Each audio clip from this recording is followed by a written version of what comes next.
Europe में पढ़ना worth है भी या नहीं है, क्योंकि मैं खुद यूरोप में पढ़ रहा हूँ, तो इसका आंसर मैं बहुत अच्छे से कर सकता हूँ तुमको। हाँ, मैं मानता हूँ यूरोप में एजुकेशन बहुत चीप है। जर्मनी में देख लो फ्री है, चेक रिपब्लिक में 5,000 यूरो से ज्यादा देने नहीं पड़ते, ऑस्ट्रिया में 1,500 यूरो पूरे साल का देना पड़ता है। Same goes for Belgium, Italy में बहुत सारी स्कॉलरशिप्स है, फ्री एजुकेशन भी हो जाती है, फ्रांस में भी बहुत सारी स्कॉलरशिप्स है, अच्छा वर्क परमिट है। तो क्या यूरोप में पढ़ना बेटर है अमेरिका, यूके, ऑस्ट्रेलिया, इन सब से, जो कि इंग्लिश स्पीकिंग कंट्रीज है? तो ये डिपेंड करता है भाई तुम्हारे ऊपर, किसी और के ऊपर नहीं, तुम्हारे ऊपर। मैं बताता हूँ क्यों। तो सबसे पहला कंपोनेंट पकड़ लेते हैं कॉस्ट का। कॉस्ट सबसे बड़ा कंपोनेंट है किसी के लिए भी, जो मिडिल क्लास फैमिली से आता है स्पेशली उनके लिए तो बहुत बड़ा कंपोनेंट है, लाइक मी। तो देखो यूएसए में हम सबको पता है, यूएसए हो, कनाडा, ऑस्ट्रेलिया या फिर न्यूजीलैंड, इन सब जगहों पे जहाँ पे इंग्लिश बोली जाती है, कितना महंगा है पढ़ना।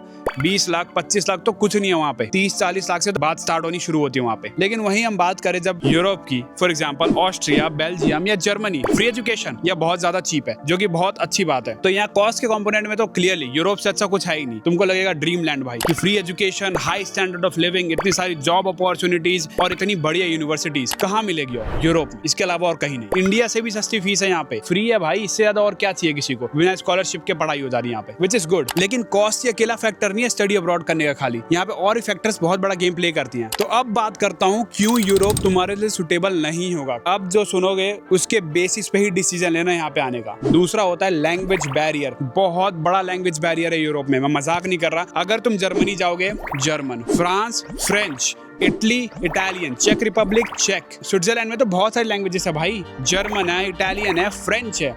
सेम गोज फॉर लग्जमबर्ग, दुनिया की रिचेस्ट कंट्री है दुनिया में, जहाँ पे बहुत बड़ी बड़ी कंपनीज के यूरोप के हेडक्वार्टर्स हैं, Amazon भी है वहाँ पे। Again language barrier. तो अगर यूरोप आना है, माइंडसेट ये बना लेना, बिल्कुल बना लेना भाई, विदाउट लैंग्वेज, लोकल लैंग्वेज, ना तुमको यहाँ पे पार्ट टाइम जॉब मिलेगी, ना इंटर्नशिप मिलेगी, ना फुल टाइम जॉब मिलेगी। अब मैं सबकी बात नहीं कर रहा, 100 में से हमेशा एक एक्सेप्शन होता है जिसको इंग्लिश में मिल जाता है सब कुछ। लेकिन किसी से भी पूछ लेना, यहाँ पे मिल भी गई, ग्रोथ इम्पॉसिबल है अगर तुमको वहाँ की लोकल लैंग्वेज नहीं आती। क्योंकि तुम बात किससे करोगे, तुम्हारी बोर्ड मीटिंग्स किसके साथ होगी, तुम्हारे क्लाइंट्स कौन होंगे, और यहाँ के लोकल लोग प्रेफर नहीं करते इंग्लिश में कम्युनिकेट करना। तो भूल जाओ कि तुमको जॉब मिलने वाली है, और अगर जो मिल भी गई तो तुम्हारी ग्रोथ होने वाली है। मैं खुद B1 जर्मन सीख के आऊँ इंडिया से, ऑस्ट्रिया आने से पहले मैंने सीखी थी, और ये मेरी बहुत हेल्प कर रहा है। मुझे पार्ट टाइम जॉब लेनी थी, इवन एट मैकडॉनल्ड्स, सारा इंटरव्यू जर्मन में हुआ है, सब जर्मन में।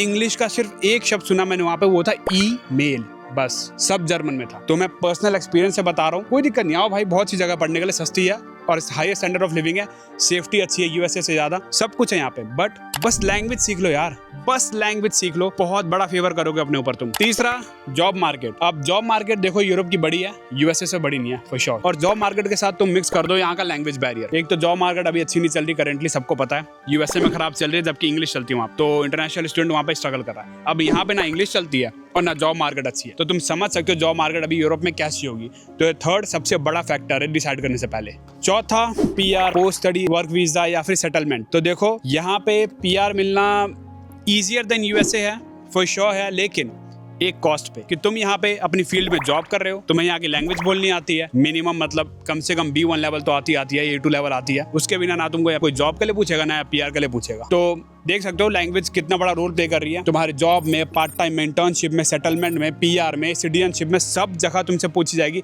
क्या तुमको यहाँ की भाषा आती है। नहीं तो go to your country. Yes, then yes, you're welcome here. So that's biggest factor here. सबका वर्क परमिट अलग अलग है। तो जैसे मैं यहाँ पे ग्रेजुएट होऊंगा अभी ऑस्ट्रिया से, तो मुझे 1 साल का जॉब सीकर वीजा मिलेगा, और वहीं आयरलैंड में 2 साल का है, फ्रांस में इंडियंस के लिए खाली 2 साल का है, बाकियों के लिए 1 साल का, जर्मनी में 18 महीने का है, चेक रिपब्लिक में 9 महीने का है। तो ये डिपेंड करता है कि तुम कहाँ पढ़ने जा रहे हो, वहाँ के अकॉर्डिंग वहाँ का जॉब सीकर वीजा होता है। अब यूएसए में अगर तुम स्टेम पढ़ते हो, जैसे साइंस, टेक्नोलॉजी, मैथमेटिक्स, ये सब पढ़ते हो, तो तुमको यहाँ पे 3 साल का मिलता है पढ़ने के बाद वीजा, जिससे तुम जॉब ढूंढ सको और जॉब सिक्योर कर सको। फॉर श्योर बेटर है यूरोप से, और वहाँ पे इंग्लिश बोली जाती है, तो इसमें भी बेटर है वो। यूरोप का सबसे बड़ा एडवांटेज ये है कि एक बार तुमको यहाँ पे जॉब मिल गई तो तुम्हारे पीआर के चांसेस बहुत हाई होते हैं। यहाँ पे 2 से 3 साल में, 4 साल में मैक्सिमम तुमको पीआर मिल जाती है, लेकिन यूएस में इम्पॉसिबल है। यूरोप में सब कुछ अच्छा है, सिर्फ एक चीज को छोड़ के, लैंग्वेज। और इसमें इनकी गलती नहीं है भाई, इनकी भाषा ही है। क्यों छोड़े अपनी भाषा, ये तुम क्यों छोड़ोगे अपनी भाषा? तो यूएसए में इंग्लिश बोली जाती है, वो अपनी भाषा तुम्हारे लिए क्यों छोड़? तो ये तुम्हारी रिस्पॉन्सिबिलिटी है, तुम जिस कंट्री में आ रहे हो उस कंट्री की भाषा सीखो, उनके कल्चर में अडेप्ट करो, क्योंकि ये लोग तुम्हारी कंट्री में नहीं आ रहे, तुम इनकी कंट्री में आ रहे हो,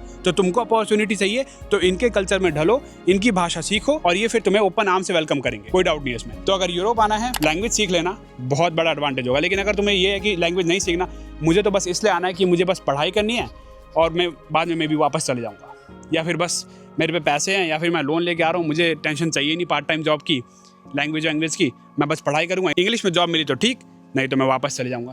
तो यस, बिल्कुल आ सकते हो यार तुम। लेकिन अगर तुम्हारा माइंडसेट ये है कि मुझे आना भी है, जॉब भी लेनी है, सेटलमेंट भी करना है, सब कुछ करना है यूरोप में, तो जहाँ भी आ रहे हो ना वहाँ की लैंग्वेज सीख लेना। चेक रिपब्लिक में चेक, इटली में इटालियन, फ्रांस में फ्रेंच, जर्मनी में जर्मन, एंड ऐसे स्विट्जरलैंड में जा रहे हो तो वहाँ की लैंग्वेजेस देख लेना। जिस रीजन में जा रहे हो उस रीजन की लैंग्वेज चेक कर लेना और वो पढ़ के आना, बहुत बेनिफिट होगा तुम्हारे लिए। तो यस, यही था। कोई भी क्वेश्चन हो मुझसे पूछ लेना, कमेंट में लिख देना, मैं रिप्लाई कर दूंगा या वीडियो बना दूंगा।